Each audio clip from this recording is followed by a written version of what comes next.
guys, what's up? It's your boy Chuckles here, back at it again. This time we're taking a look at another new release, the Amoeba AS-01 Sniper Rifle. This is actually the Gen 2, so they fixed a lot of the initial problems that they had with the Gen 1s. Now, let's get into it. So, the main body, the chassis, is all polymer. It's really nice. Feels really solid. There's no wobble, there's no creak, whatever. Really nice. You have the fluted barrel is metal. The upper rail is metal. Pretty much everything short of the trigger guard and everything is metal, which is really nice for all of the important things that you will have going on. You drop it, hit it, whatever, you're perfectly fine. Want to say that again? Yeah, because it's, ooh. Whoa! Ho ho! Allen keys! Ho ho! Yo, the gold mine! Oh, I threw it. I'm sorry. The cheek riser, the grip, and the front end of the rifle are fully adjustable. You can actually go over here and pull out. There are two Allen keys, one for dismantling most of the rifle and adjusting everything else, and the other is for the Hopup. That's a super cool feature. So then if you ever need to adjust it on the fly, I mean, it is a tool, so we'll talk a little bit more about that later. In addition to the engraving up top on the barrel, they also have engraved on the side of the bolt. The warning is engraved in the receiver, and in the magazine is also engraved, which is really cool. It's a very nice feature, I think. A lot of people like the licensing, the little looks of stuff, just really cool features. The magazine release, you have two options. Either way you do it, it's fully ambidextrous. So you can either reach forward with your non-firing hand and flick the switch, or on the trigger guard, there's actually a release. And it's on both sides. So, boom, and then yeehaw, just like that. Cool. Everybody's happy. This is great. Sometimes it's a pain to unload sniper rifle magazines. Sometimes the ones, especially the ones that are flush, are really irritating to kind of try to drag out. But the Amoeba mag just slides right out. Let's talk about the magazine quick. The magazine, very stylized, kind of like a P-mag style. It's actually a 45 round magazine, so that's going to be most of what you're going to be shooting probably in a day. Most sniper rifle magazines, the standard's 20. So if you have 45 round mags, buy two of these, you could probably go all day and never reload. If you're going to be one little snipey boy, you're covered. It also uses a direct feed system.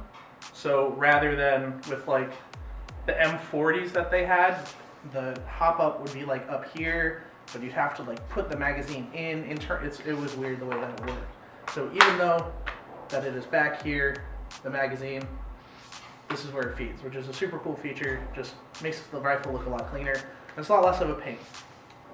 The charging handle is a standard VSR10, which is super cool. So any cool stylistic things you want to do that, you can just swap it out. The cool feature that this has is that it is a short pull. So you can, normally you'd have to pull it, look how far back you have to go. That's about half the distance of where you normally have to go, probably back there. You can see the cylinder and everything, really nice. Very high quality. But that makes it easier for follow-up shots. They're a lot quicker. The bolt isn't actually anything that's too hard to pull back. Even with that short stroke, it's still relatively nice. You have the standard VSR10 safety. Fire is forward, safe is back, won't be able to pull the trigger. Cool thing on the left side of the rifle is that you can see that you might see it. You'll be able to see it, but you might not be able to pick it up. There's a little red indicator that shows when the gun is ready to fire. Really cool feature. So then, if say you got an engagement, your rifle didn't work, you had to use your pistol, you have to make a follow-up shot, you can look and instantly see, like, oh man, I need to rechamber around. Really cool feature. Just another little thing that kind of adds to the charm of this rifle. You have a sling mount on the rear. It is metal. It's actually, you can swap it to either side. just the 2 Allen keys here, unscrew them, flip them, swap them, screw them in, good to go, so you can run it whatever way you want. Lefties or righties are welcome. The butt pad is actually rubberized. It's just really solid and it's comfortable. It's not some hard rubber. It's soft and it molds to your body and it's really nice. So good feature there. I appreciate that. Comfort is key, my friends. Internally, you have a VSR-10 hop-up, so any standard VSR-10 hop-up will work with this badge action. You have a steel trigger sear. Also, it uses AEG springs. So those are so much more readily available and so much easier to figure out how to work with.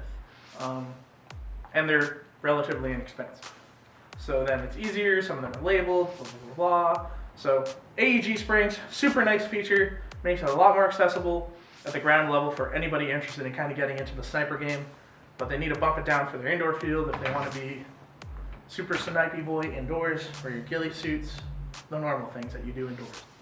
In addition to this very sexy gray, this would be my preferred one, they have an OG, they have a dark earth, and they have a straight black. So any taste that you like, if you don't want to paint it and you want it to look really good, you can have that option to yourself. Taking it over to the Chrono, we're seeing about 375 FPS with a .25 gram BB. So can't use it indoors, but outdoors, it's perfect. Probably pop some .4s in there or something. Change out the spring, something a little bit heavier. You'll be able to really reach out and touch. My one gripe is the hop-up, the accessibility of it. It depends on where you mount a scope. So you probably want to mount the scope a little bit further back anyways. But the problem you run into, the only way to adjust the hop-up is with the Allen key on top, on the receiver.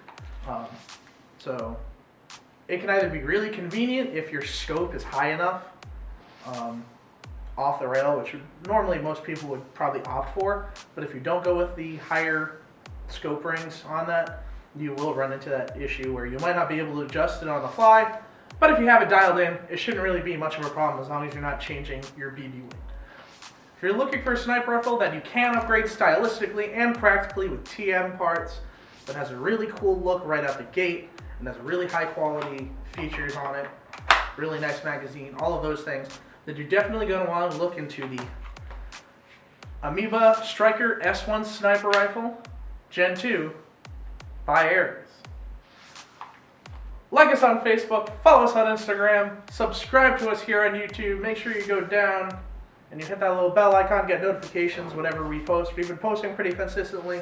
Remember to tune into our live stream on Wednesday nights, 7:45 to about 8:30 or so, where we just talk about stuff, talk about the store, answer any questions that you may or may not have. Other than that, it's been your boy Chuckles, and we'll see you this weekend. Okay, we do it now. We do it live. Okay, you buy the masala. You buy the masala. He's gonna buy. You buy the masala. Okay, wait. Okay, we're doing it. We're filming. Anyways.